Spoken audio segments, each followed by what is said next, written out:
to heat up your frozen dinners, grab your TV tray, and settle in for another episode of the Plus Platoon, your podcast for all things Disney Plus, brought to you by Disney Plus fans. Watch along with us every week as we cover all the new, the old, the good, and the bad on Disney Plus. So put down that remote, don't touch that dial, and welcome your fabulous Plus Platoon host. Hey everyone, welcome to the Plus Platoon. We're a Disney Plus fan podcast that gives honest, spoiler-filled reviews of movies and shows on Disney Plus. We look at new releases, coming attractions, and we'll even go back into the vault to revisit some of the classic Disney that's on. Make sure you're subscribed and you will never miss a moment. I'm going to bring in Kate. Kate, this is 2 weeks in a row I've screwed up that intro. That's okay. You're doing great. I try. How are you doing? I'm good. I'm glad to be here with my tuners. Yeah. Next, we've got Peter. Pete, glad to have you with us. Hey, everybody. And last for now, but certainly not least, we've got Steve. Steve. Hi, tuners.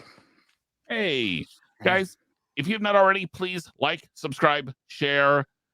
That way, you'll never miss when we're talking about shows that are good or not so good. Now, this week, when are we going to get to good?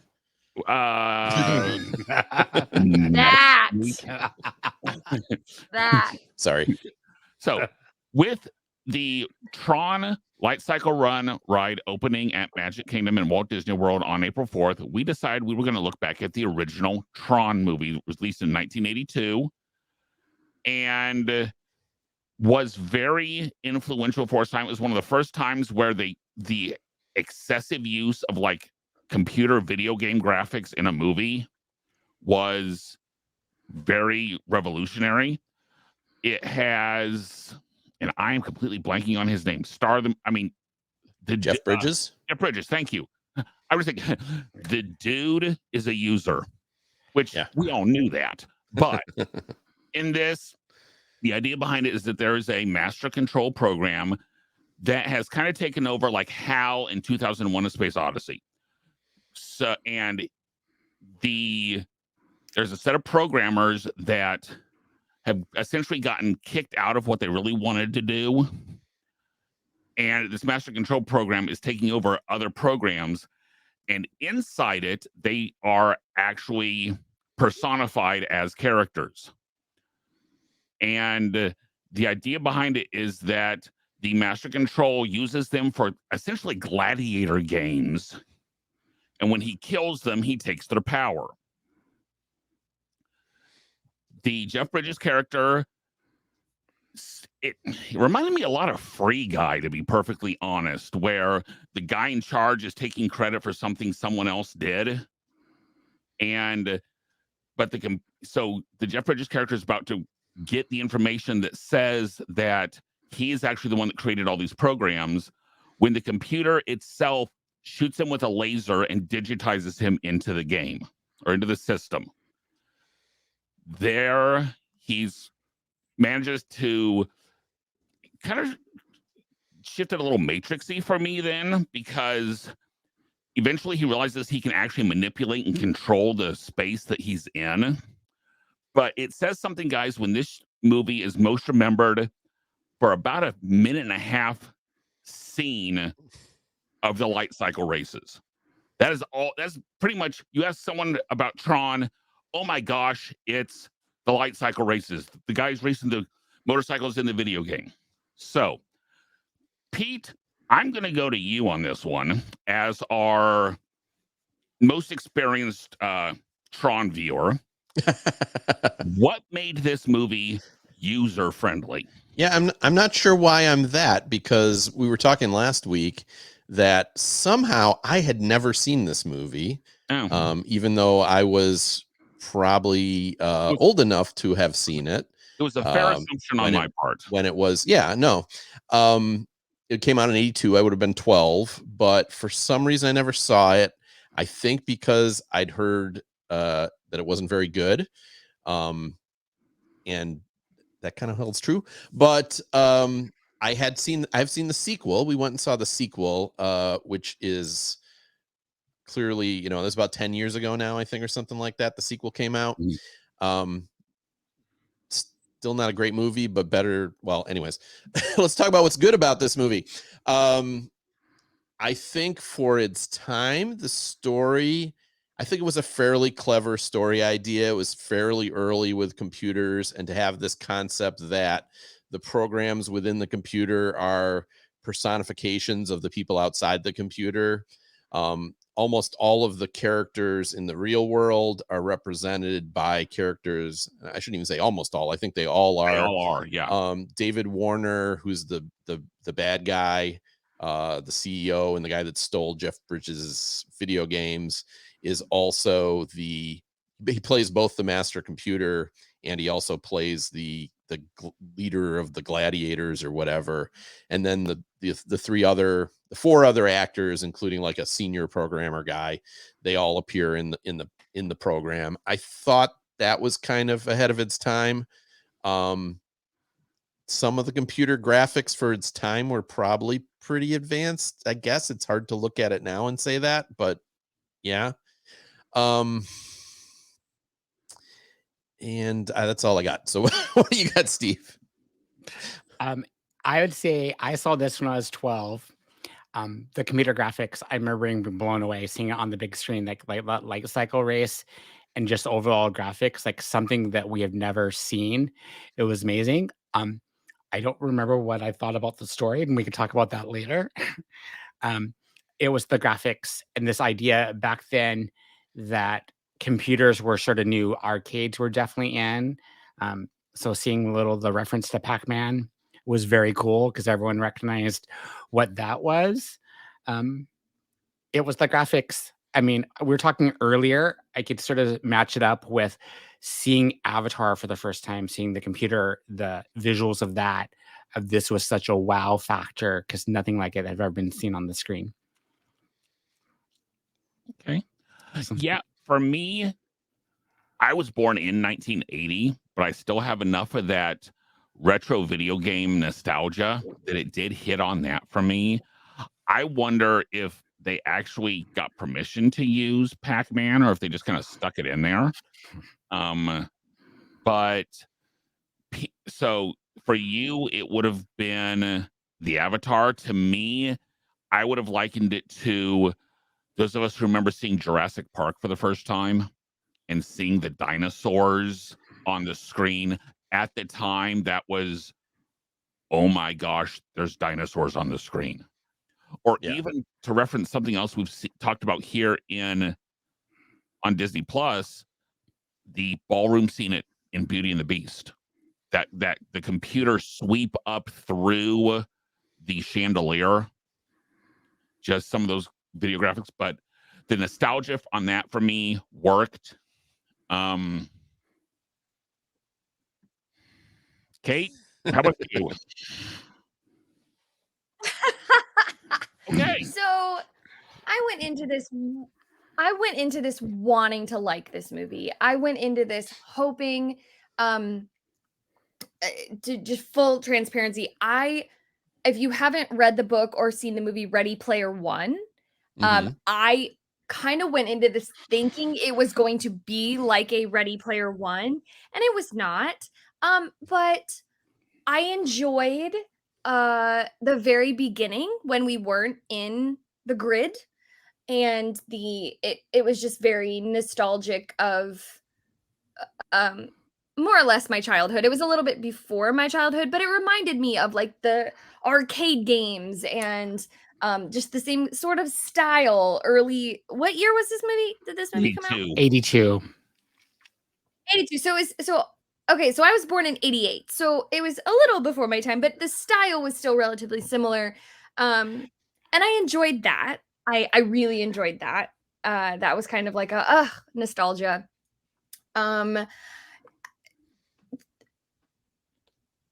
Okay, Kate. So now, in the movie, whenever something is basically beaten or killed off by the master control, they say it has been pixelated. So, Kate, what should have been pixelated by Master Control, and you can't say the entire movie. Okay, well, no, I won't. I have to remember, and I had to remind myself of this while watching that this, and Steve a little bit confirmed this for me before we got on the call, that this was revolutionary in its time, that this was a huge deal in its time. And so I tried really hard to not be like, oh my gosh, this is so hokey, like this is so bad, because I was like, no, like when this came out, this was probably really cool for people, and a really, like, kind of how we view Marvel movies today or Star Wars movies. It really is cool. I just had trouble. The storyline felt very bland to me. It didn't, in my opinion, have a lot of depth to it. And that's, I was just expecting a little bit more depth to the story and the character development, and it just wasn't there for me. I did watch the entire movie. And I just, like, it just felt very bland. It felt like there wasn't a lot of depth.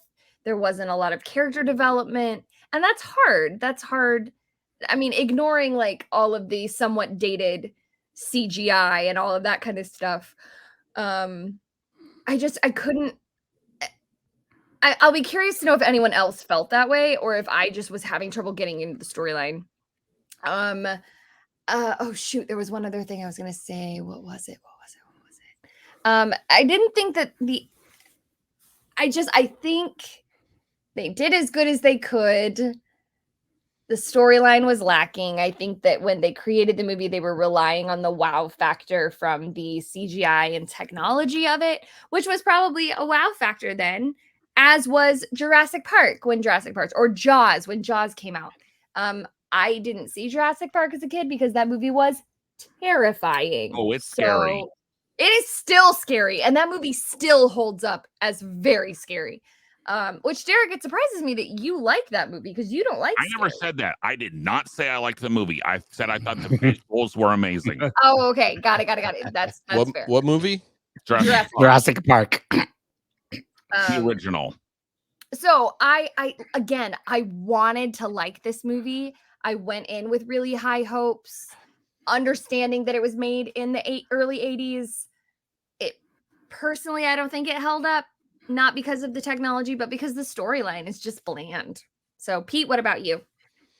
Okay, the movie's boring. I'm gonna come right out and say it. So I'm not alone in that. No.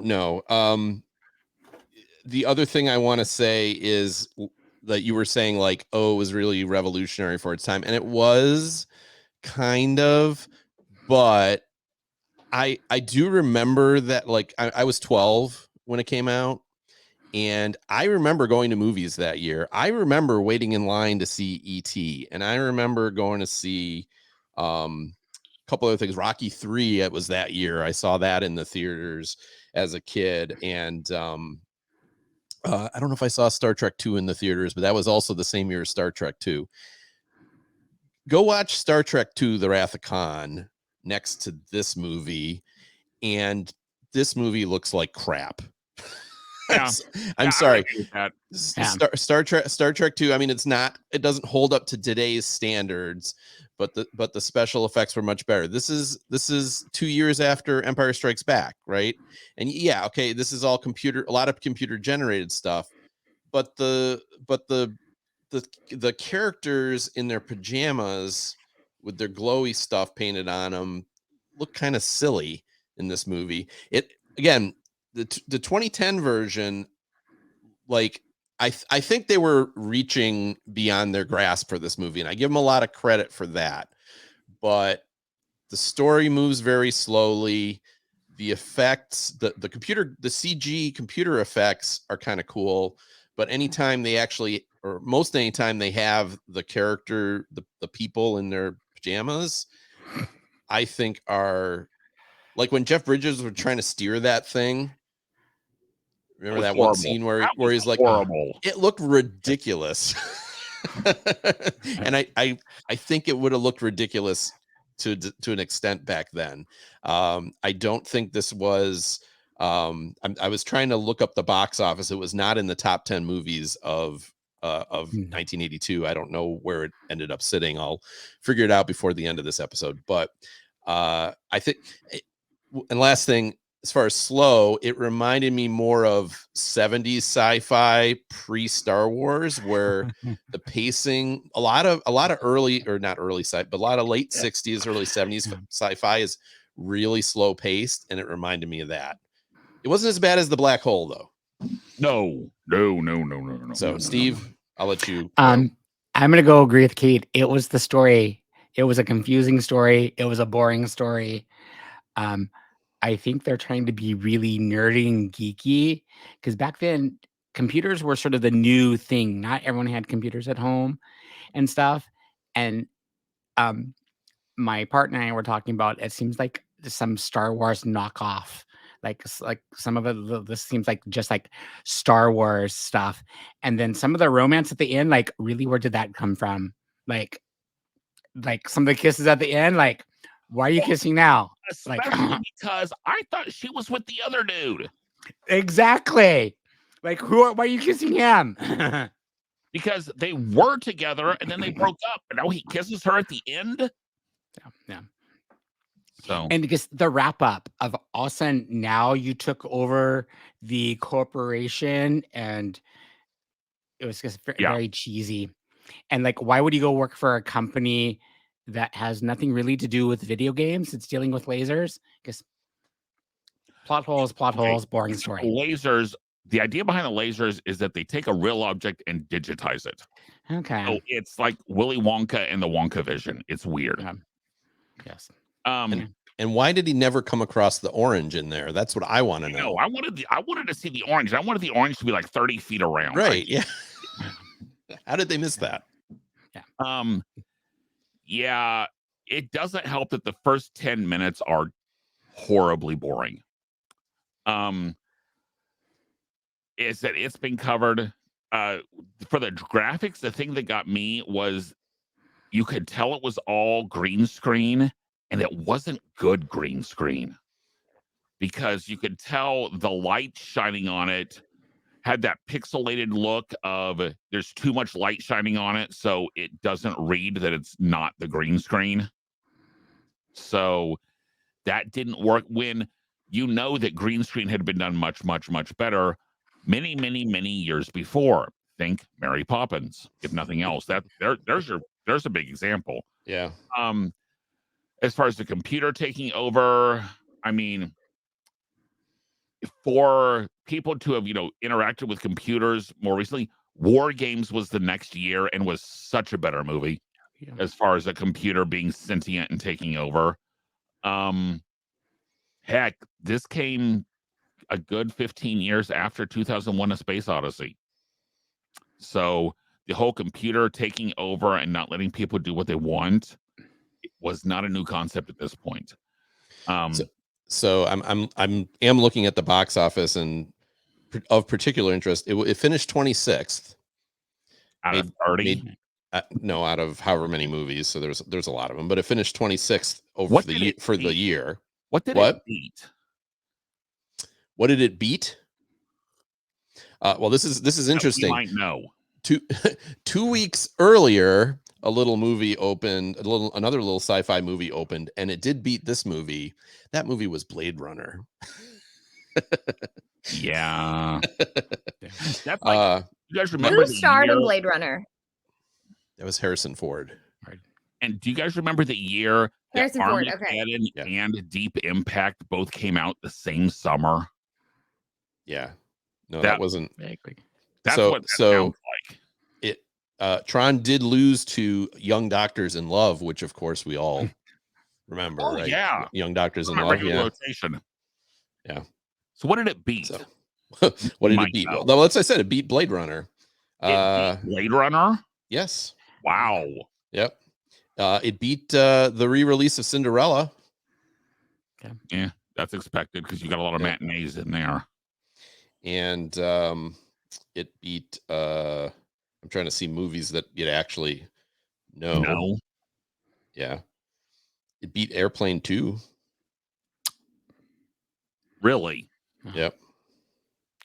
There's an Airplane 2. You don't want to, Kate, don't watch it. Don't. Just don't. Don't. Yes, there's an Airplane 2. But Airplane 1 is so funny. And Airplane 2 is so not.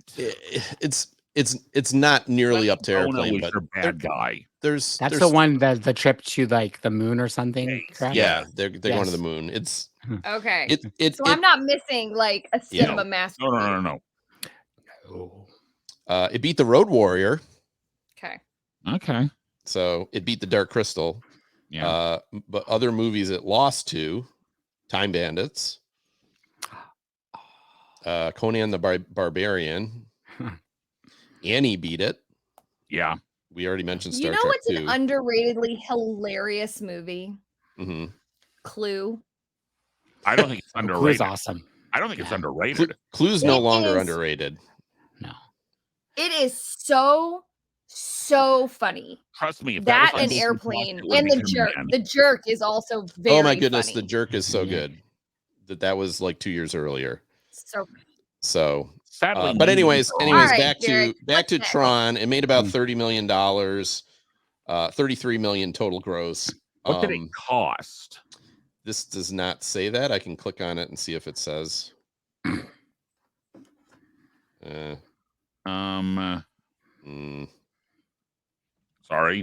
should have had this pulled up. Anyway, yeah. Tron cost 17 million. Yeah. No, sorry. Well, that's Legacy. Yeah. Tron cost 17 million, and you said it made 30 overall. 33. Okay. So that was domestic, but they didn't have worldwide back then. So yeah. So it was as I said. I remember several of these movies that summer. I do not remember Tron. I did not see Tron. I did not want to see Tron. So I think though they sold it on the effects, I don't think that led to a real success because the movie wasn't particularly good even at the time. Okay, so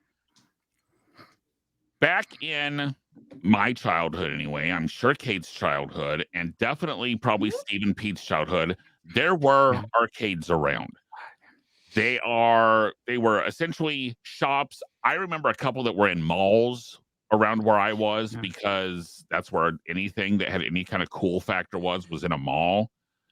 So, Steve, I'm going to start with you. What was your go-to arcade game growing up? Oh, this brings back memories because after every report card, the local arcade would give you tokens for A's, B's, and C's. Ooh. And since I got all A's usually, I'd end up with like 40 tokens and spend the afternoon at the arcade. But my go-to games were Centipede with the trackball. Also Mission Control because I really like the trackball. And then also Q-Bert, yes. Q-Bert. Those I played Pac-Man, but I wasn't very good at Pac-Man or Miss Pac-Man. But I was really good at Centipede and I was really good at Mission Control, and I was okay at Q-Bert. I also remember Burger Time, which was a sort of a knockoff to like Donkey Kong, where you would go up and walk over the burger pieces and stuff. Some really old classics. Yeah. Centipede. I was like, and Steve, I remember most of those. I had an Atari 2600. With the trackball? Those were all Atari games. So yes. No, with the joystick. Oh no, I had a trackball for my Atari. Yeah, I think we did too, but we mostly used the joystick. Yes. But I had all those games. I'll tell you, the best game on that though was Frogger. Because when it dunked it and it made that like and it got ran over. Mm-hmm. Being a little bit older, I was really my bigger go-to was more pinball. Specifically the Pinbot pinball game and the Addams Family pinball game after the first movie came out was nice. But as far as the video game that if they had it, I would always go play it was the Teenage Mutant Ninja Turtle video game and it followed the cartoon, not the movies. Okay. So like the end of the first level was always Bebop. And then the next level was Rocksteady. And eventually you got up to where you faced here's your Marvel connection, the big brain that's in charge of everything, Kang. Kang. Those were and I enjoyed a good skee ball. So who doesn't like skee ball? I love skee ball. And Derek, do you remember Dragon Slayer? Because a coworker and I were talking about Dragon Slayer.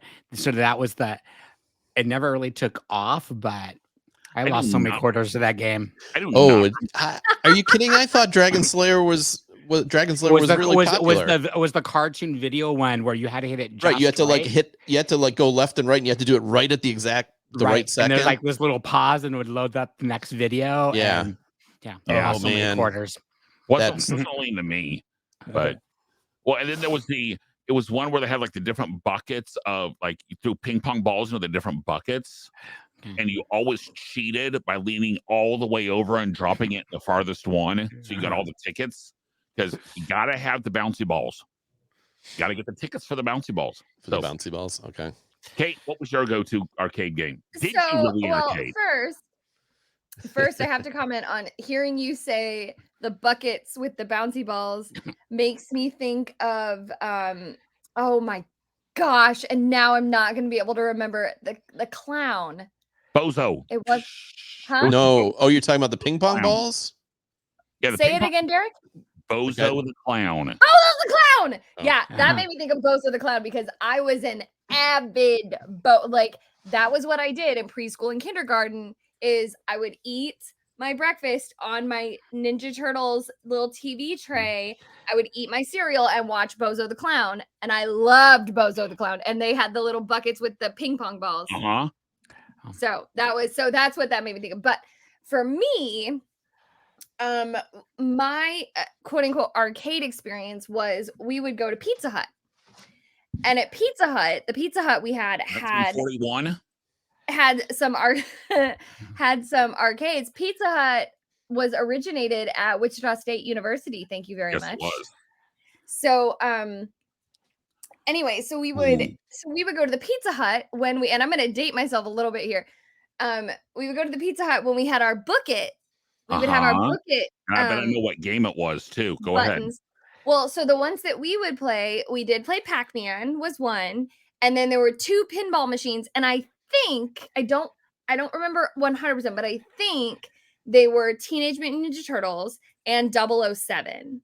I think it was a 007 pinball machine, because this would have been 1990, 97, 98, 99, somewhere in there. 96, 97, 98. And the great years, by the way. That was the great ones where it was the table video games. So it was like it was like you sat on either side and looked down into the table. But at the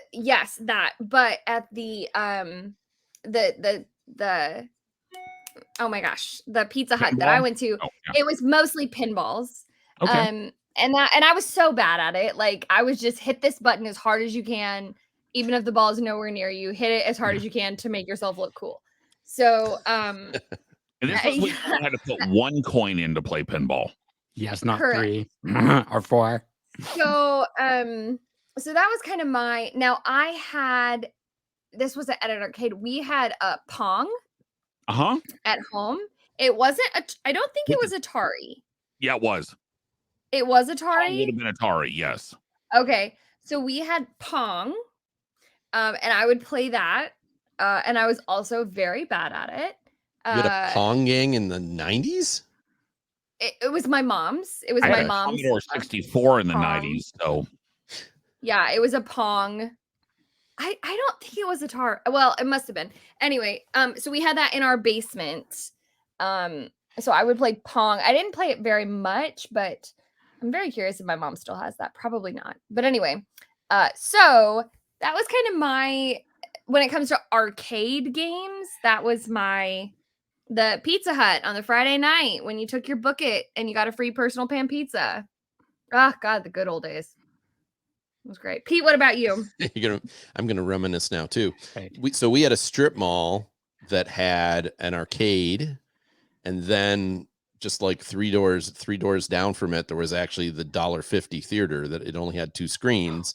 Yeah, but you could see movies. You could see movies for $1.50. So that was like my childhood, was going to that.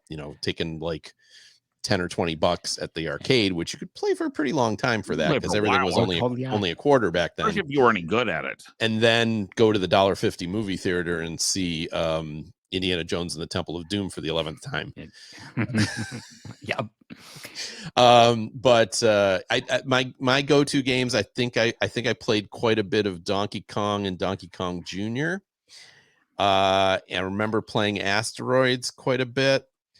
And I was never good with the trackball, though. When you said Centipede, I sucked at that game so bad.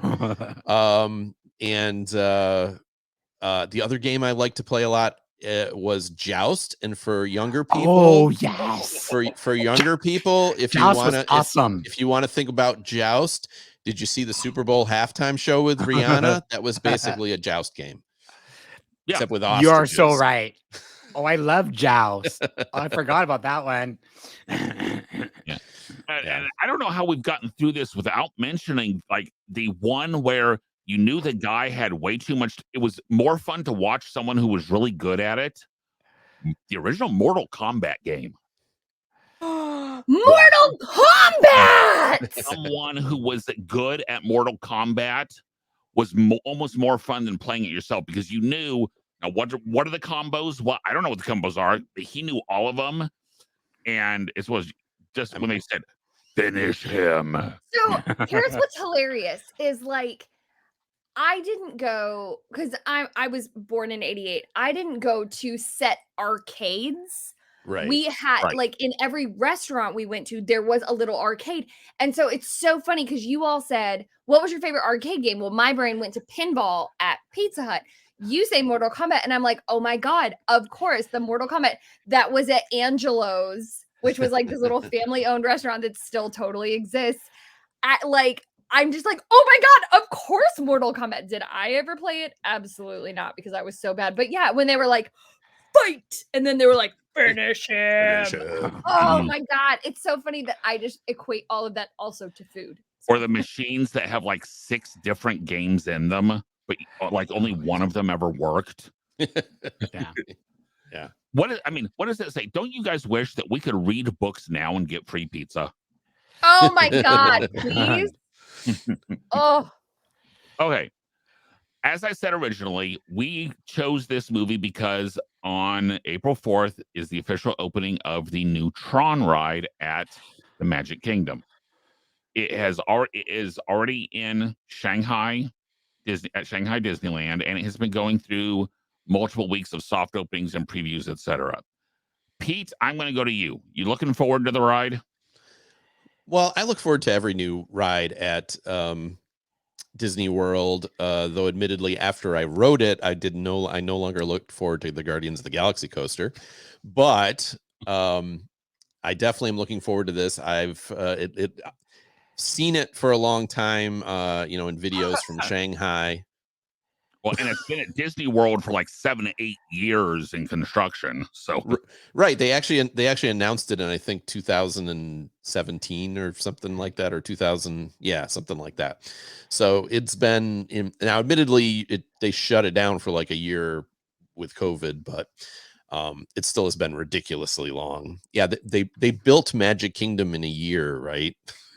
Or Disneyland, I guess. I think they built Magic Kingdom in like a year and a half. Yeah. And this one ride has taken somehow 7 years, but yeah. I don't know what else to say about that. But yeah, no, I'm looking forward to it. I think it'll be fun. It doesn't look like it's that like crazy a roller coaster. Like the crazy part about it is you're kind of on a bike. And there's definitely things to like about the concept of Tron. And I don't know if you guys have seen the second movie, Tron Legacy. There's some really cool stuff in it. It's still not very good, to be quite honest, but there's some really cool, like with the advance of special effects, what they did with that movie looks amazing. Really does. But and then especially like they do the light cycle racing again in the newer movie. And it's pretty impressive, and it's got a Hemsworth. Yeah, not the Hemsworth, but Steve. What about you, Steve?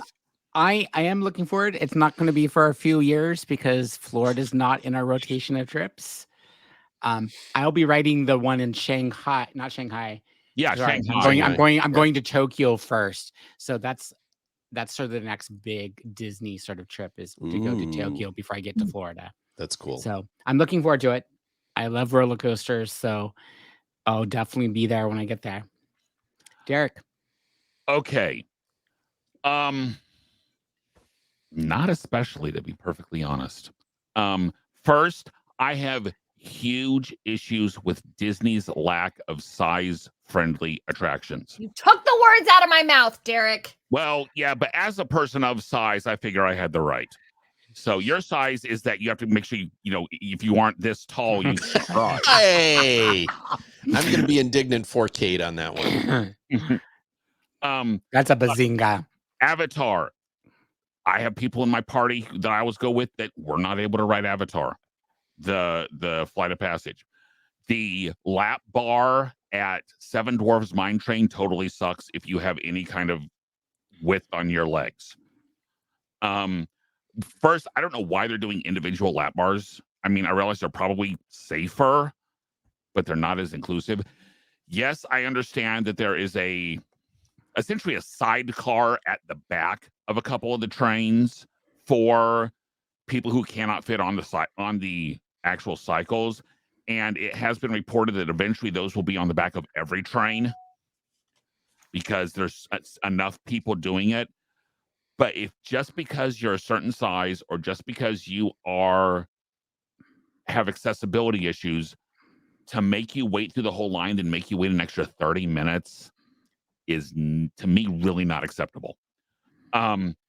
It's less than a minute long. And I think it's less than 2 minutes. I think it's like 59 seconds. It's not very long. Okay. Yeah, it's very short.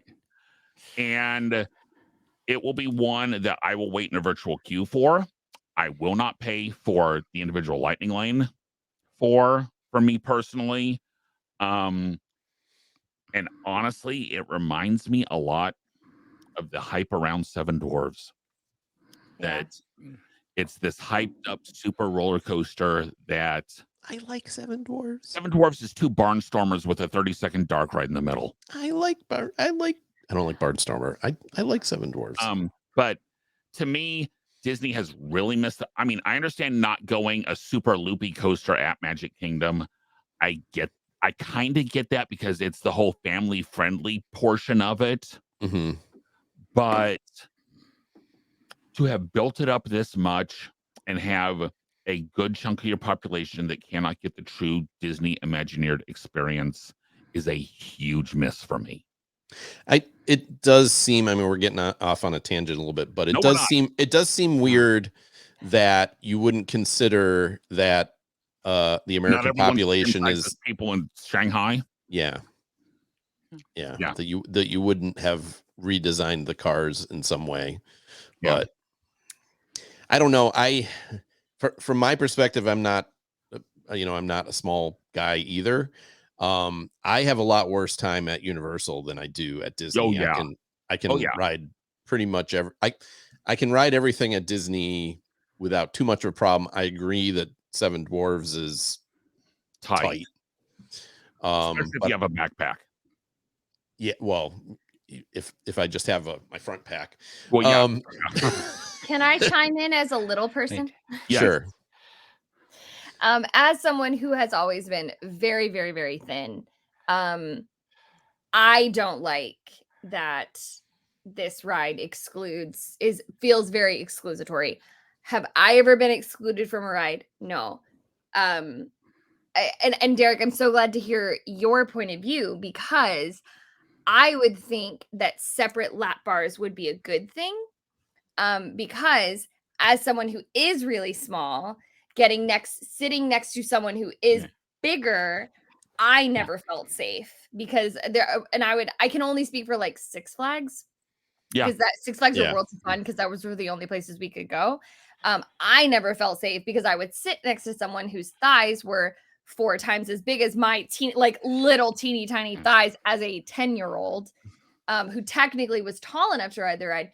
But so I always thought the separate lap bars were great because then everyone felt safe. But so Derek, I'm so glad to hear your point of view on this. It does bother me a lot that people who are larger are not able to ride this ride. I don't like that. I don't support that. It makes me very, very uncomfortable. Go ahead, Derek. And I will say they are able to ride it, but they're in essentially the fat and handicap lane.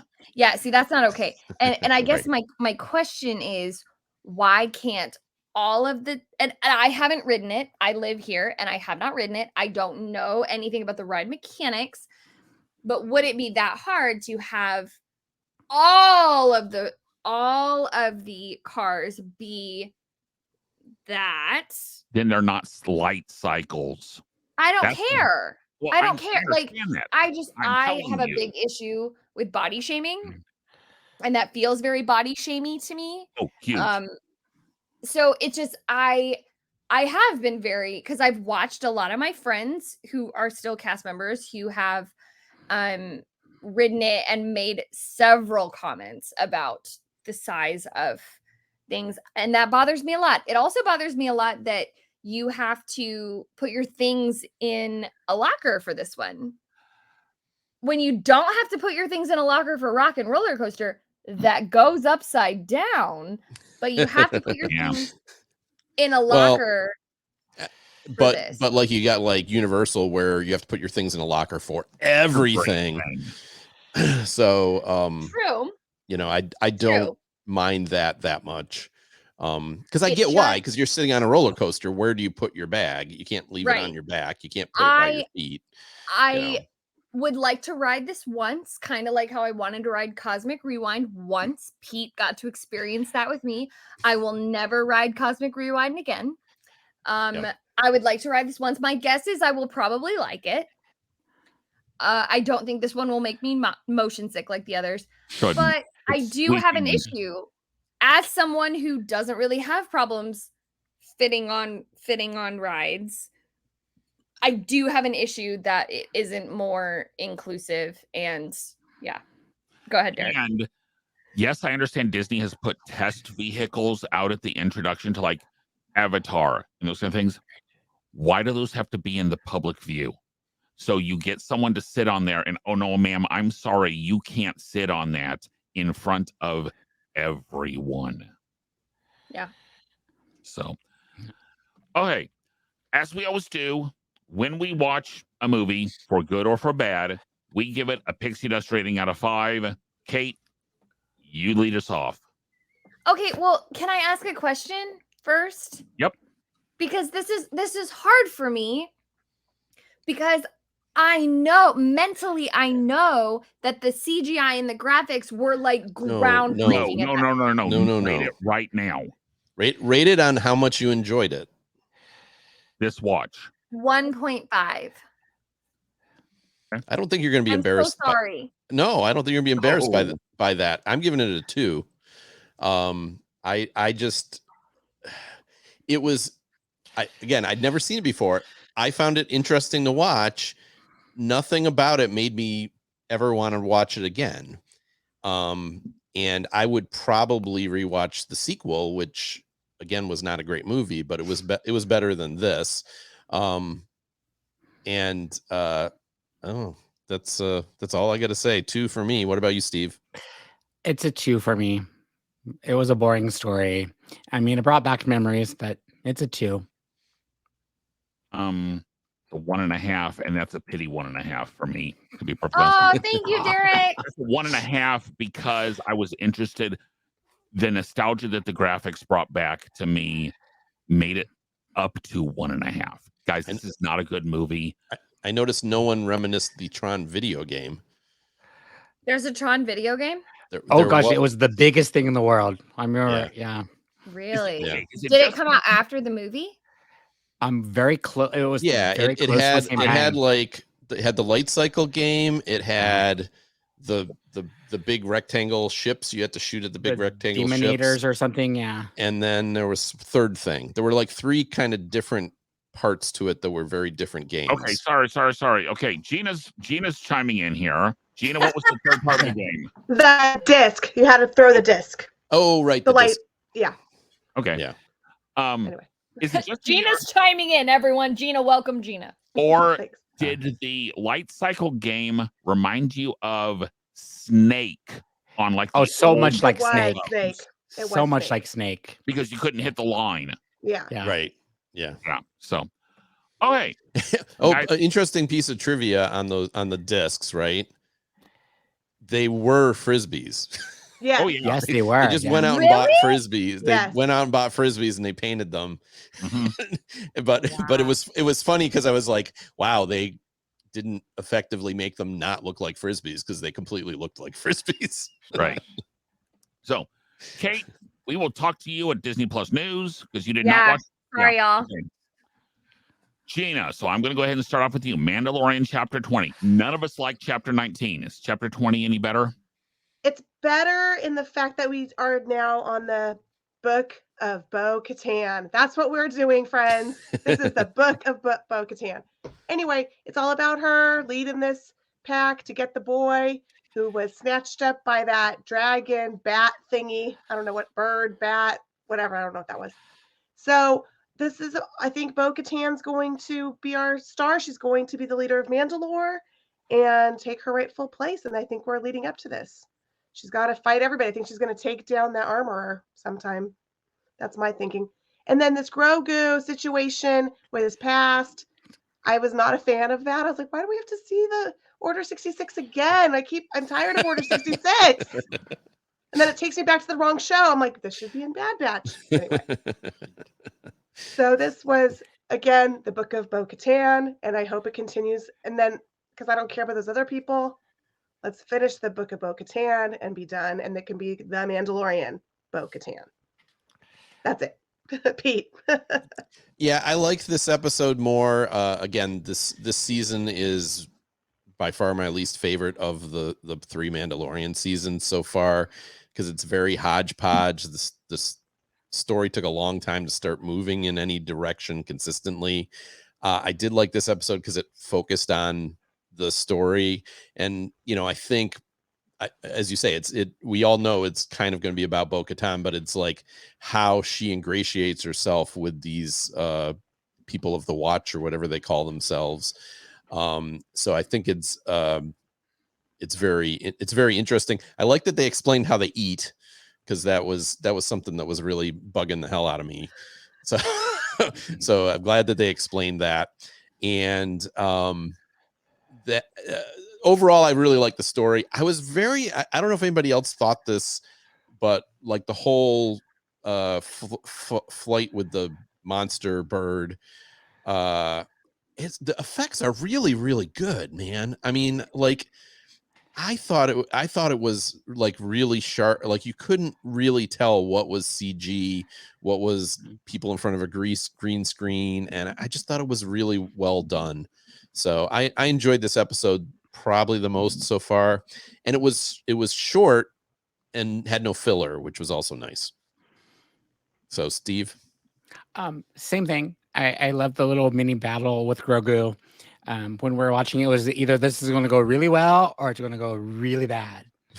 And then sort of annoyed that our story from last episode, no touch on that whatsoever. So it's like, what's going on? I liked near the end where Bo-Katan and the armor were sort of discussing, and she sort of dismissed her. Like, yeah, you saw, what is it, a mythical beast or what? Mythosaur. Mythosaur. Like, sure you did. So I think you're right, Gina. There's leading up something where there's going to be a issue between them of who's going to be the leader of the Mandalorians. Derek. Touching on Pete's point for a minute, as far as the visualizations being very, very good, I have a theory as far as why Star Wars stuff looks very good and Marvel stuff can sometimes look terrible.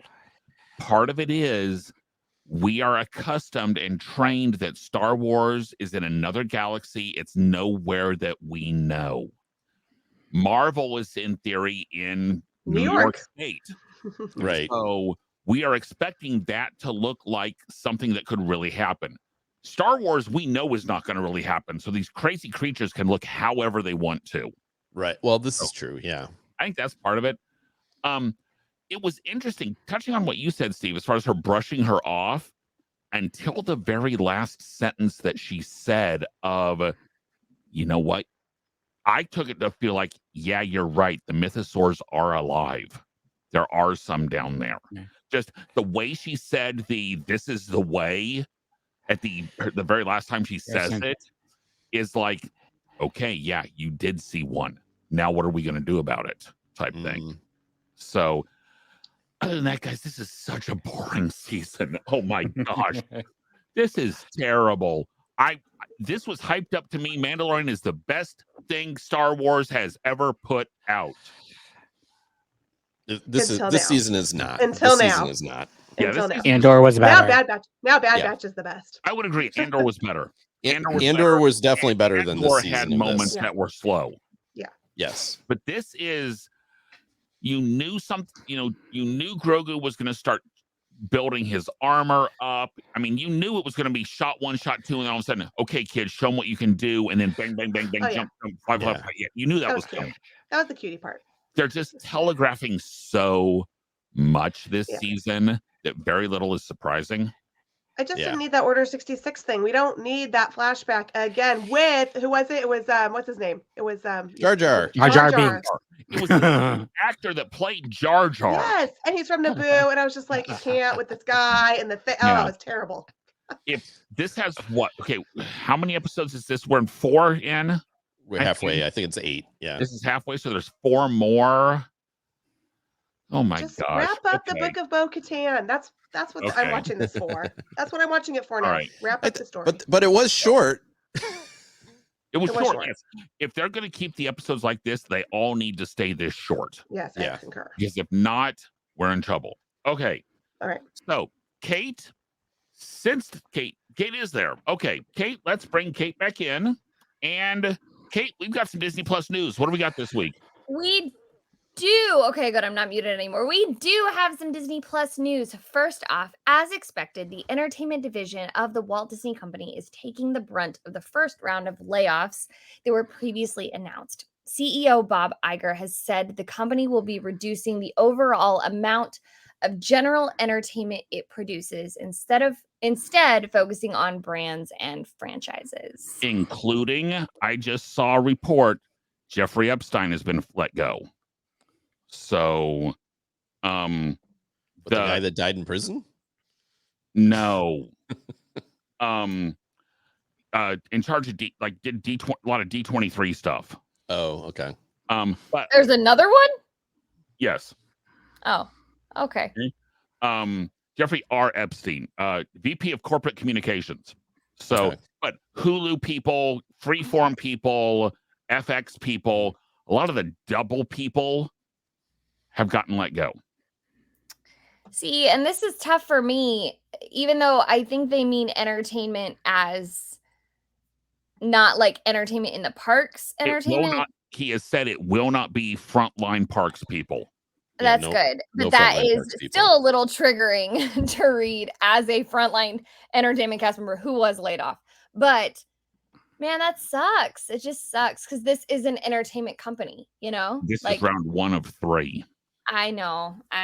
So let's just move on. In an uncharacteristic leak from the mouse itself, Marvel's Secret Invasion will begin its 6-episode run on June 21st. Oh my gosh, words and numbers. 21st. So we have an official date for that. Yes. I'm looking forward to that one.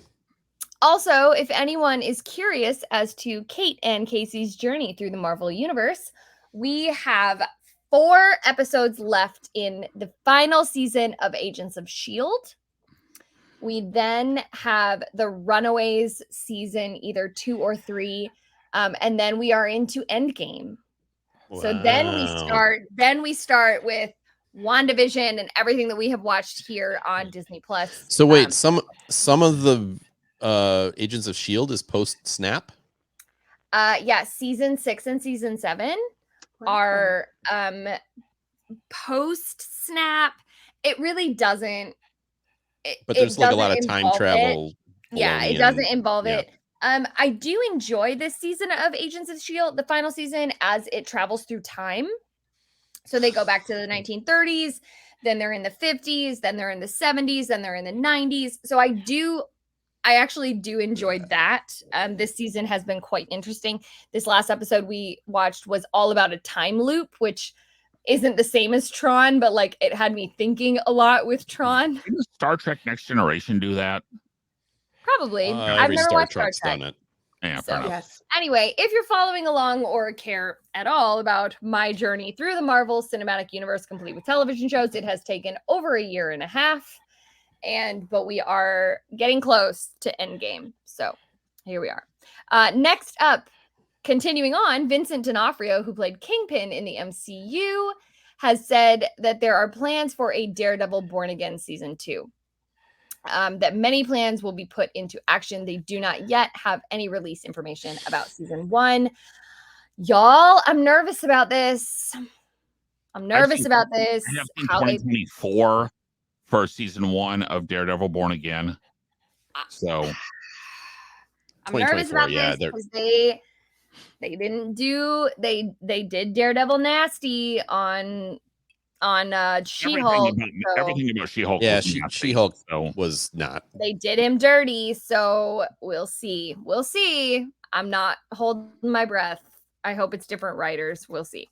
And last but certainly not least, without any evidence that it is an April Fool's joke, Questlove has been announced as the director of the upcoming live-action Aristocats. The movie has been billed as a live-action CGI combination because we all know how well that worked out for remakes in the past.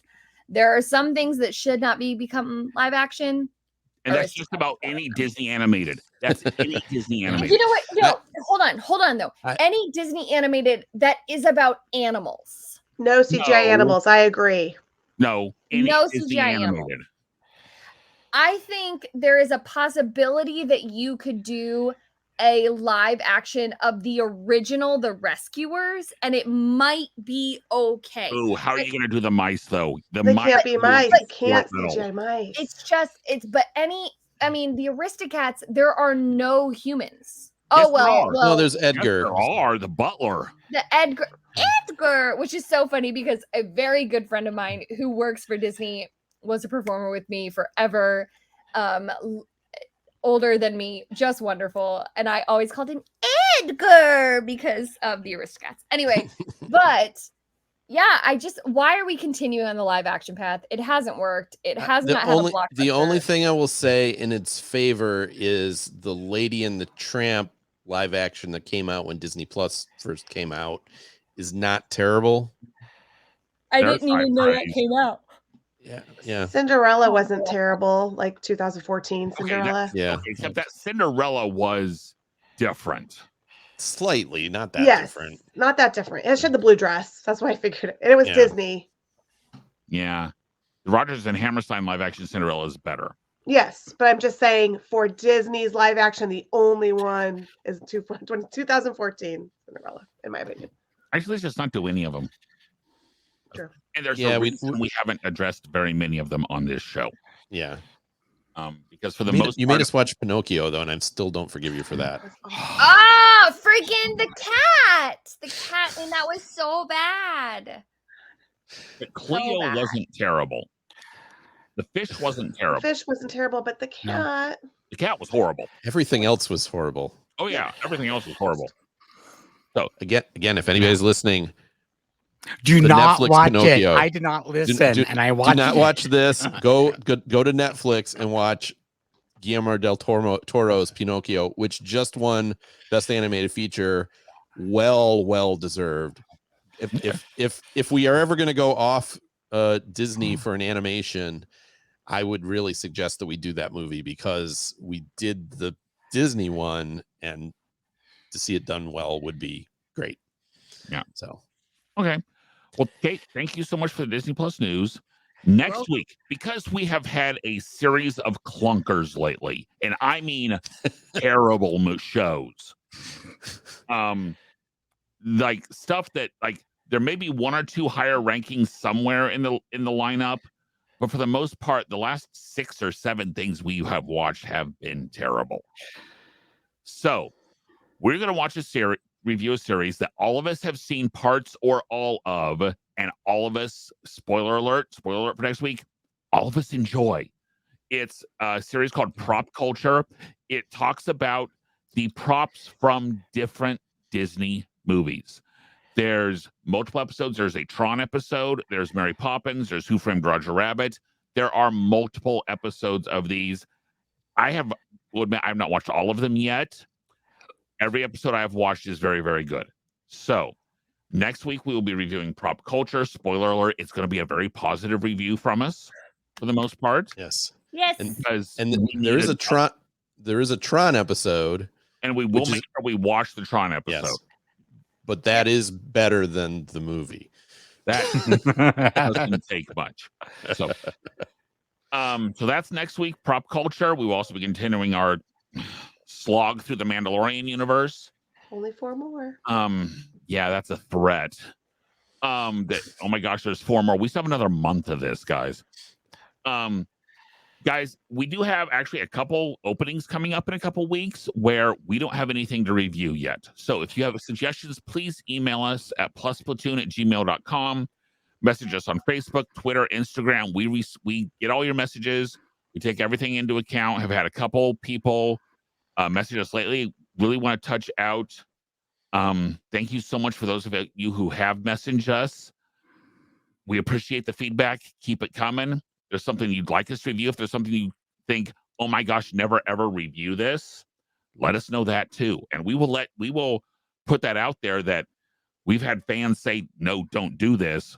So don't do it. We are on Facebook, Twitter, Instagram. We have new episodes coming out every Thursday on YouTube and all major podcasting networks. For Gina, Pete, Steve, and Kate, I am Derek. We are the Plus Platoon, and we will see you next week. Bye, guys. Bye, everybody. Bye. Night. Howdy, howdy, howdy. Thanks for watching this week's episode of the Plus Platoon. Be sure to subscribe to the Plus Platoon podcast to keep getting great content each week. Then head over to Apple Podcasts and leave those 5-star reviews as they help make the Plus Platoon visible to even more Disney Plus fans. Also, go to YouTube and like and subscribe to the Plus Platoon channel, where you can watch all future episodes live. If you have a question for the Plus Platoon, please send us an email to plusplatoon@gmail.com or connect with us on Facebook, Twitter, or Instagram @plusplatoon. The Plus Platoon is a Disney Plus fan podcast and is not affiliated with the Walt Disney Company or the Disney Plus streaming service. All opinions expressed on the show are solely those of the individual hosts and in no way reflect the views of the Walt Disney Company. Thanks for watching, and be sure to stay tuned for next week's episode because the Plus Platoon is to be continued.